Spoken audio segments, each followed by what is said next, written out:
Hello बच्चों, मैं Sanjeev sir आज आपको क्लास 12 के रसायन विज्ञान यानी रसायन शास्त्र के ऑब्जेक्टिव प्रश्नों को जो पार्ट 1 के हैं ठोस अवस्था को लेकर के हम आए हैं। तो हम चलते हैं। जो हमारा आज का पहला प्रश्न है, सहसंयोजक ठोस में जालक बिंदु को अध्यासरित या अध्यासारित करने वाला कण क्या कहलाता है? परमाणु कहलाता है, आयंस कहलाते हैं, अणु कहलाते हैं या फिर इलेक्ट्रॉन्स कहलाते हैं? तो जो सही आंसर होगा इसका वो होगा परमाणु। ठीक है। इसमें से कौन अक्रिस्टलीय ठोस है? ये क्वेश्चन नंबर 2 है। हीरा है, ग्रेफाइट है, रबर है या फिर साधारण नमक है? तो अक्रिस्टलीय ठोस आपको इसमें से चूज करना है। तो देखिए, रबर अक्रिस्टलीय है और हीरा, ग्रेफाइट, साधारण नमक जो है वो क्रिस्टलीय ठोस के अंतर्गत आते हैं। क्वेश्चन नंबर 3 है, धनायन एवं ऋणायन मिल करके कौन सा यौगिक बनाते हैं? यानी पॉजिटिव और निगेटिव मिल करके कैसा कंपाउंड बनाते हैं? मेटलिक या फिर यहाँ पे सहसंयोजक है जिसको हम लोग कोवैलेंट कहते हैं, आणविक जिसको हम मॉलिक्यूलर में काउंट करते हैं, और एक आयनिक। तो एक कौन सा कंपाउंड बनाएंगे? धन और ऋण आयन मिल करके। तो बच्चों, धन और ऋण आयन मिले हैं तो आयनिक कंपाउंड ही बनाएंगे। सहसंयोजक ठोस इसमें से आपको चूज करना है। बर्फ है, शुष्क बर्फ है या क्वार्ट्ज है? तो सहसंयोजक जो ठोस होगा वो आपका क्वार्ट्ज होगा। आयोडीन ब्लैंक्स ठोस है। आयोडीन जो है वो कैसा ठोस है? आयनिक ठोस है, आणविक ठोस है, परमाणविक ठोस है? तो जो 5 का सही आंसर होगा आणविक ठोस होगा। ग्रेफाइट कैसा ठोस है? आणविक है, सहसंयोजक है, आयनिक है या फिर धात्विक है? तो ये जो 6 का आंसर होगा वो होगा आपका सहसंयोजक ठोस हो जाएगा, यानी बी ऑप्शन सही है। क्वेश्चन नंबर 7 को देखेंगे। कौन सा अक्रिस्टलीय ठोस है? अक्रिस्टलीय ग्रेफाइट है, क्वार्ट्ज ग्लास है, क्रोम एलम है, SiC2 यानी सिलिकॉन कार्बाइड है? तो 7 का जो सही आंसर होगा वो क्वार्ट्ज ग्लास होगा, है ना। कौन सा जालक ठोस है? SO2, I2, हीरा है या बर्फ है? बताइए हमें। तो हम आपको बताते हैं कि जो प्रश्न 8 है उसका जो ABCD में जो सही ऑप्शन है वो है 8 का C, हीरा जालक ठोस में आता है। ग्रेफाइट को किस रूप में हम वर्गीकृत नहीं कर सकते हैं? ठीक है, चालक ठोस में नहीं कर सकते हैं, जालक ठोस में नहीं कर सकते हैं, सहसंयोजक ठोस में नहीं कर सकते हैं या फिर आयनिक ठोस में नहीं कर सकते हैं? तो जो 9 का सही आंसर होगा वो आयनिक ठोस में हम नहीं कर सकते हैं। नेक्स्ट है आपका बेरवेदार ठोस पदार्थ। बेरवेदार, रवेदार नहीं, ग्रेफाइट, कांच, हीरा की सभी? तो जो 10 का सही आंसर होगा बच्चों, बेरवेदार ठोस पदार्थ में वो कांच आता है, बाकी सब रवेदार में आ जाते हैं, हीरा, ग्रेफाइट। रवादार ठोस है, अब देखिए क्लियर हो गया, हीरा है, कांच है या फिर कौन है? रबर है। तो यहाँ रवा के रूप में है ना, तो यहाँ पे कांच, देखिए अभी ऊपर में हम कांच लगाए हैं, ठीक है। यहाँ पे ये बेरवेदार में कांच था तो यहाँ तो ये नहीं होगा, तो यहाँ पे कौन सा हो जाएगा? हीरा। कौन सा सहसंयोजक ठोस है? 12 का जो सही आंसर होगा लोहा होगा कि हीरा होगा कि तांबा होगा? तो यहाँ पे ये आपका लोहा हो गया सहसंयोजक ठोस में। 13 में आइए, घनाकार क्रिस्टल में ब्रेबस जालकों की संख्या कितनी होती है? 3 होती है, 1 होती है, 4 होती है या 14 होती है? तो यहाँ पे ब्रेबस जालकों की जो संख्या होगी वो घनाकार में 3 होगी। नेक्स्ट है किसी BCC बॉडी सेंटर्ड, है ना, यहाँ पे हम लोग कहते हैं ना कि बॉडी सेंटर्ड क्लोज पैकिंग होता है। तो संरचना के प्रति एकक कोष्ठक में परमाणुओं की जो संरचना होती है 14 का जो सही आंसर होगा इसमें से चूज करना है 1, 2, 4, 6। तो सही कौन सा होगा? वो सही होगा 2 होगा। विभिन्न प्रकार के क्रिस्टलों में जालक व्यवस्था की कुल संख्या, विभिन्न प्रकार के क्रिस्टलों में जालक जो व्यवस्था होता है उसकी कुल संख्या 7, 3, 10, 14। कौन सा सही होगा? क्वेश्चन नंबर 15 है तो 14 होगा। ठीक है। सोडियम आयन की सोडियम क्लोराइड में सहसंयोजन संख्या कितनी होती है? सोडियम आयन है 4, 3, 6, 5। ये क्वेश्चन नंबर आपका 16 है तो जो सही आंसर होगा वो होगा 6। हीरा के एक यूनिट सेल में कार्बन परमाणुओं की संख्या बतानी है।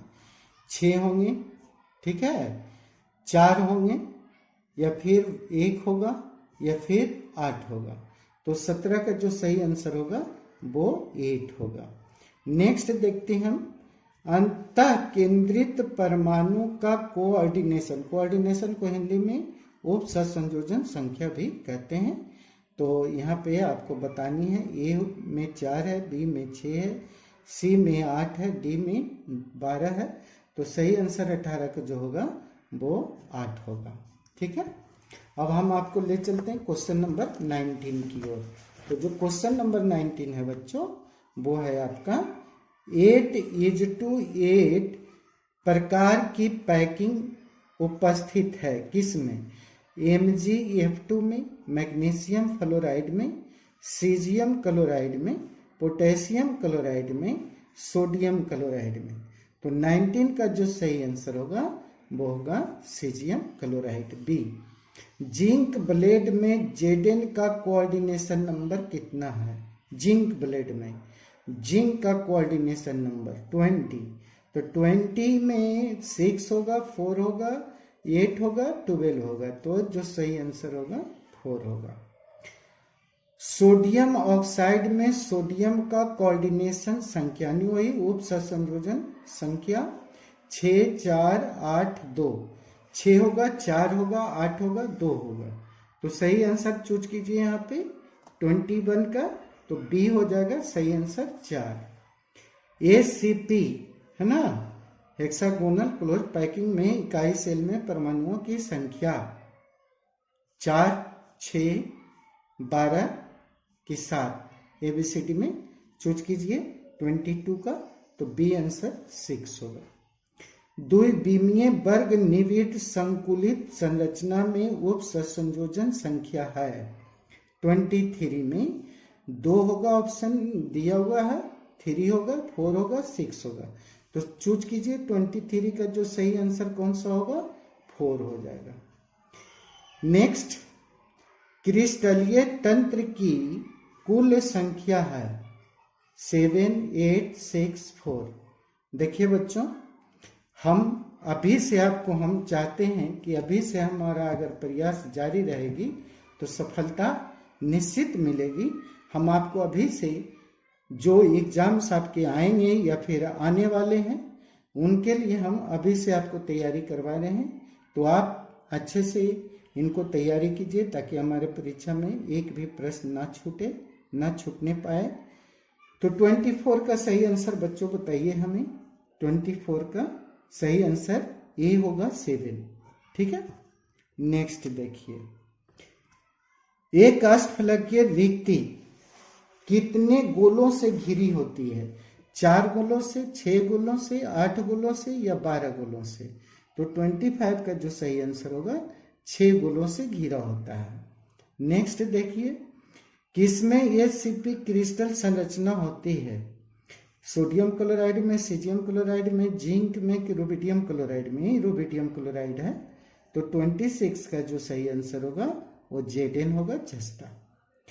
सर्वाधिक क्लोज पैकिंग किस क्रिस्टलीय जालक संरचना में होती है? सरल घनीय में, फलक केंद्रित में, अंतः केंद्रित में कि सभी में? तो हमें बताइए 27 का डी होगा कि बी होगा कि सी होगा कि ये होगा?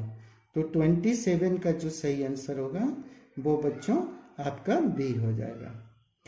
फलक केंद्रित एकक कोष्ठिका में चतुष्फलकीय रिक्तियों की कुल संख्या 6 होगी कि 8 होगी कि 10 होगी कि 12 होगी? चूज कीजिए। तो सही आंसर जो 28 का होगा बच्चों वो हो जाएगा आपको यहाँ पे 28 का ऑप्शन हमारा बी हो जाएगा 8। देखिए बच्चों यहाँ पे 28, 29 है ना। अंतः केंद्रित घनीय व्यवस्था में रिक्त स्थान का प्रतिशत है कितना है? बताइए। अंतः केंद्रित, ठीक है। तो इसमें 74%, 68%, 32%, 52%। सही कौन सा होगा? यहाँ पे सी। किसी धातु की, देखिए यहाँ पे हमने 28, 29 मिस्टेक से फिर वही मिस, और यहाँ पे नंबर मिस होने के कारण दोबारा। तो बच्चों आपको इससे मतलब नहीं, हम आपको और 2 क्वेश्चन बढ़ा दिए। किसी धातु की षष्ठभुजीय सीमित पैकिंग संरचना में समन्वय संख्या आपको बतानी है कि कितनी होगी। तो यहाँ पे 5 होगा, 4 होगा, 8 होगा कि 12 होगा? तो जो सही आंसर होगा बच्चों वो डी हो जाएगा 12। किस प्रकार के दोष के कारण क्रिस्टल के घनत्व में कमी आ जाती है? ये कौन सा दोष है? फ्रैंकल दोष है, शॉर्टकी दोष है, अंतराली दोष है, या फिर एफ केंद्र दोष के कारण ऐसा होता है? तो 29 का जो सही आंसर होगा शॉर्टकी दोष के कारण क्रिस्टल के घनत्व में कमी आ जाती है। फ्रैंकल दोष किस में होता है? सोडियम क्लोराइड में, ग्रेफाइट में कि फिर सिल्वर ब्रोमाइड में कि हीरा में? चूज कीजिए। तो फ्रैंकल दोष बच्चों हमारा सिल्वर ब्रोमाइड में होता है। शॉर्टकी दोष पाया जाता है किस में? बताइए हमें। शॉर्टकी दोष पोटेशियम क्लोराइड में, सोडियम क्लोराइड में, सीजियम क्लोराइड में कि सभी में? 31 का सही आंसर चूज कीजिए।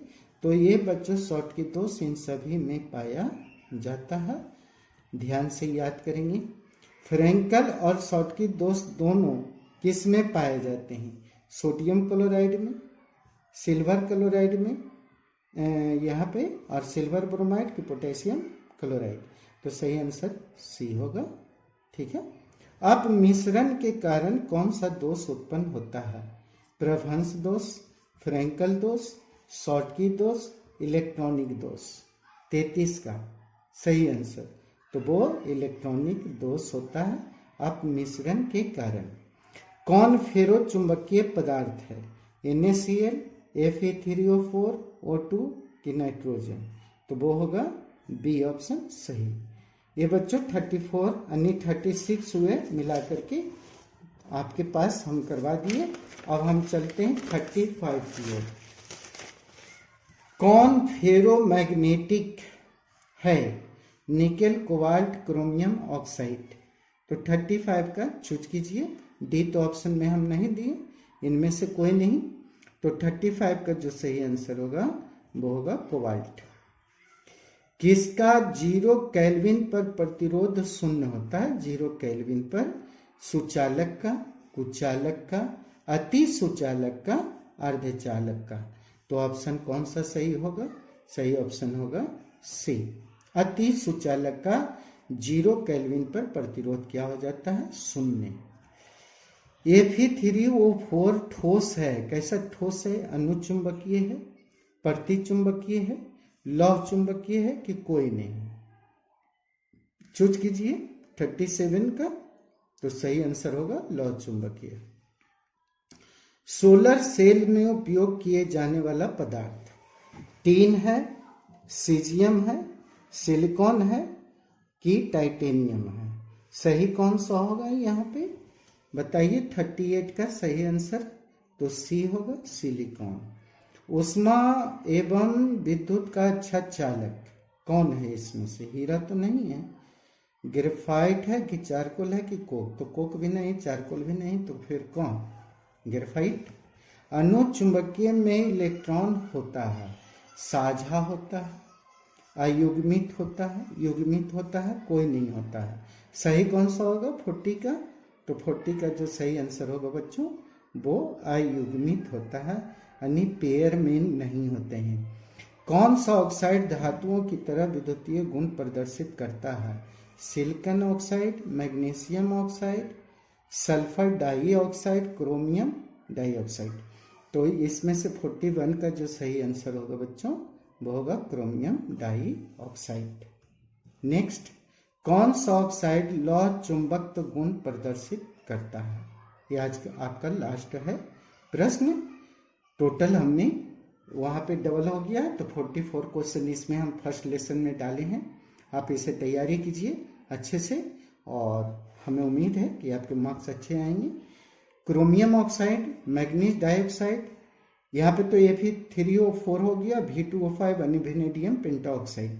तो चलिए 42 का जो हम आंसर बता रहे हैं आपको ये होगा क्रोमियम ऑक्साइड।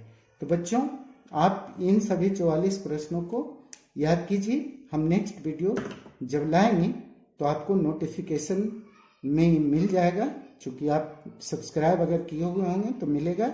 जो नहीं किए हैं कर लीजिए, ताकि हम जब भी कोई वीडियो बनाएं इंटर का तो आपके पास तुरंत पहुंच जाए। और वीडियो को लाइक करना नहीं भूलिए, शेयर कीजिए दोस्तों में, सब्सक्राइब कर लीजिए चैनल को और कमेंट जरूर कीजिए, ताकि मेरा मोटिवेशन होता रहे और हम मोटिवेट होकर के नए नए आपके लिए वीडियो बनाते रहें। तो बच्चों वीडियो देखने के लिए धन्यवाद। Have a nice day.